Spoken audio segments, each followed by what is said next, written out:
আমি সৈয়দা নাসরিন আক্তার। আমি একজন বীর মুক্তিযোদ্ধার সন্তান।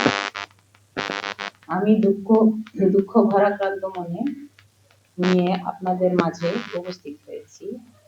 আমি পেশায় ধানমন্ডি শাখার বুলবুল ললিতকলা একাডেমির একজন শিক্ষিকা,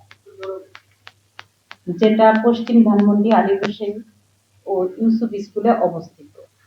ওই স্কুল এবং স্কুল সংলগ্ন বাড়ি ও রাস্তার কুকুর বিড়ালকে দীর্ঘদিন যাবৎ ভালোবেসে চিকিৎসা ও খাবার প্রদান করে আসছি।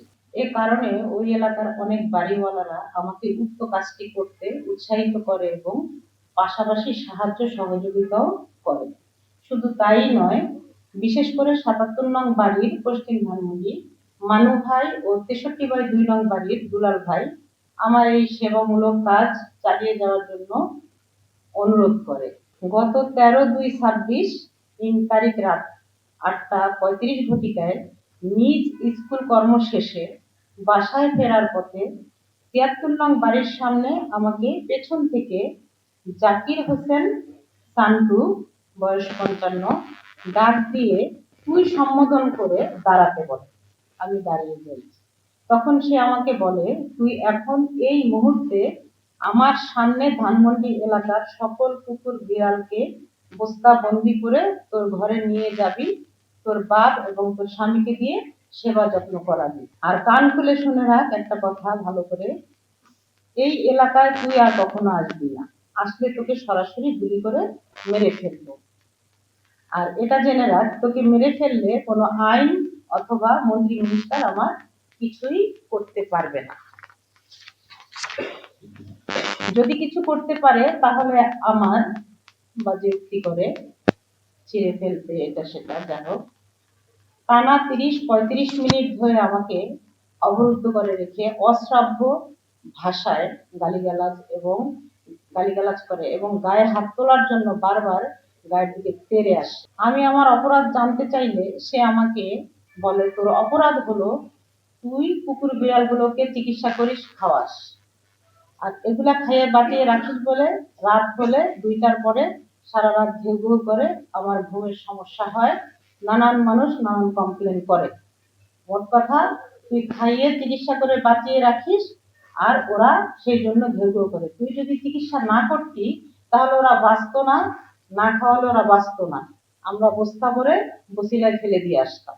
প্রিয় সাংবাদিকগণ, এমন সময় আমি নিরুপায় হয়ে চলে আসার চেষ্টা করলে সে আমাকে আবারও কুকুর বিড়াল নেওয়ার জন্য জবরদস্তি করে এবং বলে, ধানমন্ডি এলাকায় সমস্ত কুকুর বিড়াল বস্তাবন্দি করে না নিয়ে যদি ফের তোকে এই কুকুর বিড়ালদের চিকিৎসা করতে দেখি, তোকে সতর্ক করলাম, ১ মাসের মধ্যে তোকে গুলি করে মেরে ফেলবো। এক পর্যায়ে ৭৭ নং বাড়ির মানু ভাইকে শুভাকাঙ্ক্ষী মনে করে তার দোকানের সামনে গিয়ে দাঁড়াই এবং বিষয়টি তাকে অবগত করি। তখন মানু ভাই শান্তুকে শান্ত করার চেষ্টা করেন। এই সময় আমি দেখি ওই দোকানের ভেতরেই ৭-৮ জন বাড়িওয়ালা এবং শান্তুর আপন বড় ভাই দুলাল সেখানে বসা ছিল। তখন আমি অসহায়ের মতো দুলাল ভাইকে বিষয়টি জানালে দুলাল ভাই আমাকে লোক সম্মুখে ২ হাত জোর করে বলে, আপা, আপনি আর এই এলাকায় আসিয়েন না, আর কুকুর বিড়াল খাওয়ানোর চিন্তা করিয়েন না।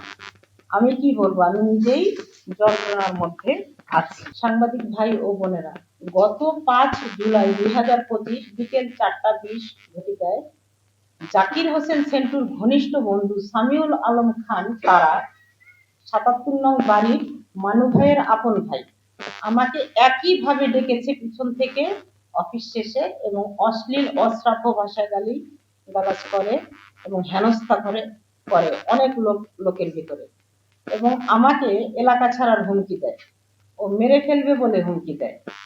এই বিষয়ে আমি আইনের আশ্রয় নিতে চাইলে আমাকে দুলাল ভাই ও তার সাথে কয়েকজন এলাকাবাসী ব্যক্তিগতভাবে মীমাংসা করে দেয় এবং আশ্বস্ত করে ভবিষ্যতে এমন ঘটনা আর ঘটবে না। যদি ঘটে তাহলে আপনি আইনের আশ্রয় নেবেন, তখন আমরা আর বাধা দিব না। কিন্তু ১৩/২/২৬ তারিখে জাকির হোসেন সান্টু এহেন ঘটনা আবার ঘটায় এবং বলে, আমার বন্ধু তারা তোকে জুলাই মাসে ছেড়ে দিয়েছে, সেই জুলাই মাস থেকে আমি তোকে খুঁজে বেড়াচ্ছি, তোকে তখন পেলে আমি গুলি করে মেরে ফেলতাম, তবে আজকে পেয়েছি, আজকে আর তোকে ছাড়বো না, এই বলে আমাকে সে বাজেভাবে মন্তব্য করে বলে বন্দুকের পিস্তলের বা বন্দুকের নালা বাজেভাবে প্রকাশ করে বলে যে ঢুকিয়ে তোকে এখনই মেরে ফেলবো। এই বিষয়ে আমি হাজারীবাগ থানায় একটি জিডি এন্ট্রি করি, জিডি নং 1236, এবং আমি অ্যানিমেল ওয়েলফেয়ার অ্যাসোসিয়েশনকে অবগত করি।